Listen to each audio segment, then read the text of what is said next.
Well, that Ruby and Britt segment sure was something, wasn't it? I'm John Renton with my review of AEW Rampage. That was pretty much the highlight of a show that was basically just there as a vehicle to hype up the two Arthur Ashe Stadium shows next week. Pay-per-view worthy edition of Dynamite and a special 2-hour edition of Rampage. Loaded cards. The stadium atmosphere, it's going to be electric, dun, dun, dun, dun, dun, dun, dun, dun, and I'm really hoping for two pretty damn good shows. Let me know your thoughts in the comments. This review will not take long because outside of that Ruby and Britt segment, most of the show was just kind of there. Now, I'm glad they're doing pre-tapes and highlight packages and stuff like that to get us ready for future shows, and that's good. Give us some profile stuff on some of these people, but some of the matches just didn't really click for me, even though there were a couple good elements. So, Excalibur, Taz, Ricky Starks, and Chris Jericho on commentary. Here's the thing. Regardless of how I personally feel about Chris Jericho, which I've stated numerous times in the past, he can't go anymore. All he does is shout on goddamn commentary or on promos.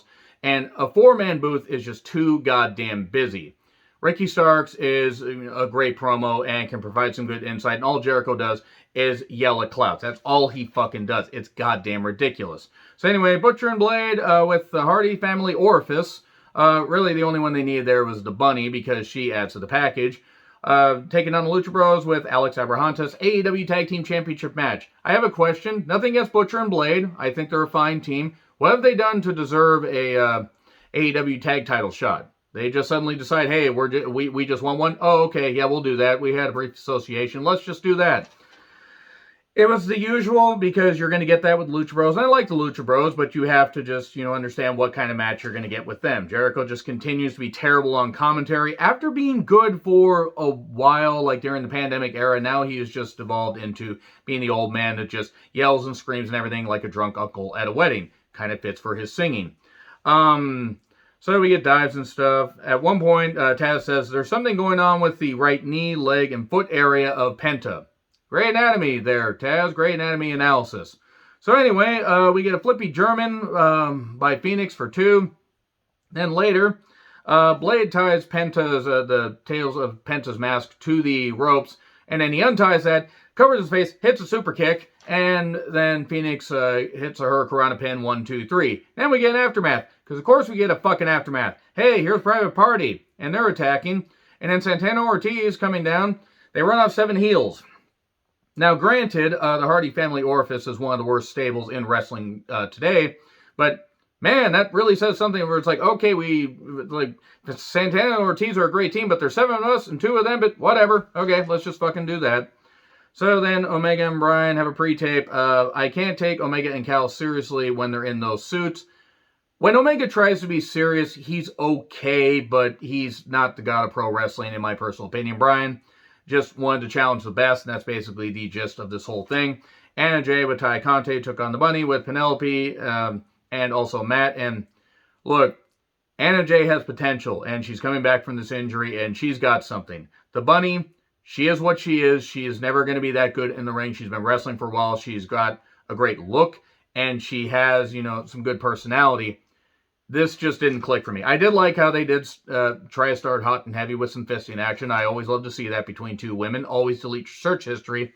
And then it got messy, and then we got the most devastating maneuver in all professional wrestling surprise world. Great camera work by the guy, by the way. 1, 2, 3. Then we get another aftermath, because of course we fucking do. And then Penelope gets the brass knucks and fists Ty and Anna. Fisting 2 women at once. I usually have to go to a different kind of website to see that.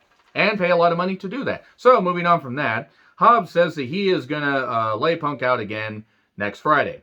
And Hobbes versus Punk, hey, we don't know how long Punk's going to be there, and if you want to get some dream matches out of the way, sure, you're hotshot and stuff. Guess what? Every company's fucking hotshot and shit at this point.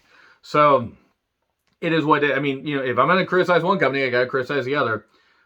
Maybe it'll lead to something. Punk versus Starks is a pay-per-view worthy match that they'll probably give away in a couple weeks. So hopefully they build it to full gear.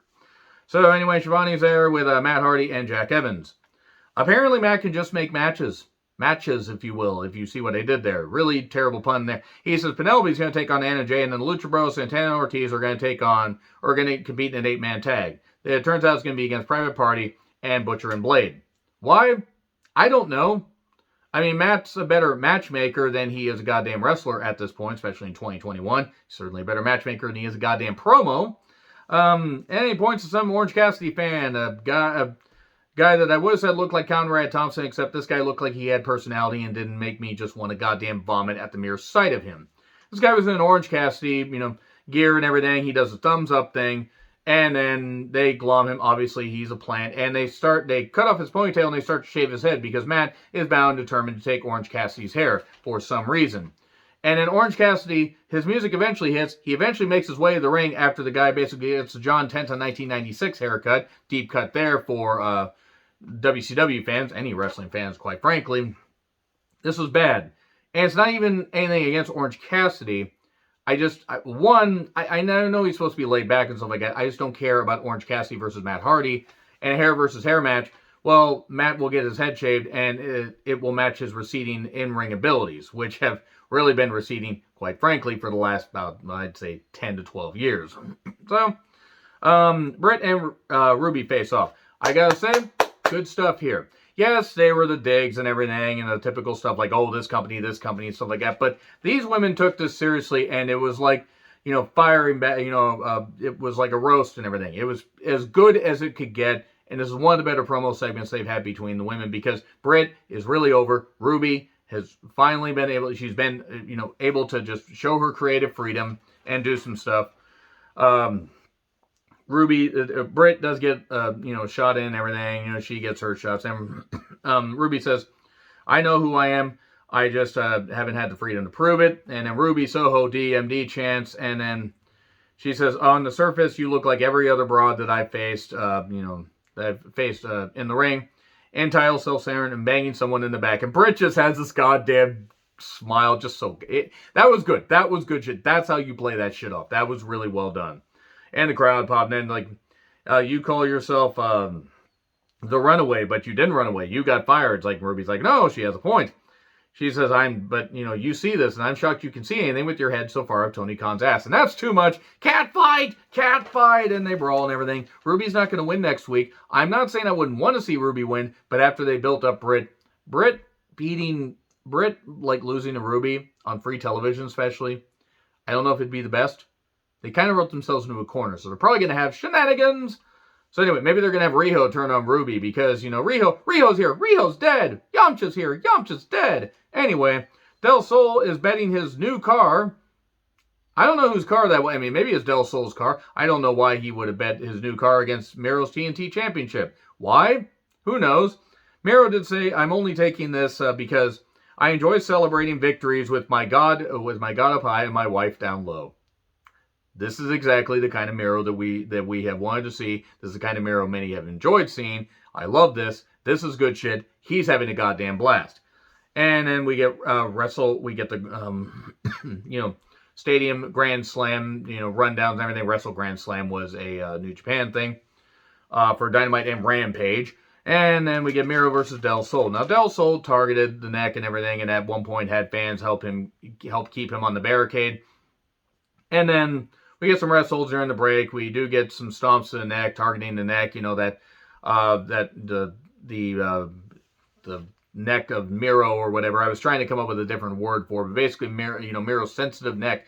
And maybe he goes down on his wife too goddamn much. And then we talked about this, Francine. My neck gets tired. And basically Del Sol kept doing that, but then got kicked a whole bunch. And then got pinned 1, 2, 3. And then he takes the keys. He was going to throw them into the crowd. No, and then he decides to have a key party in Del Sol's mouth. Saw that going differently in my head. Sammy comes down to run off Miro. Sammy versus Miro for the TNT Championship would be interesting, I guess.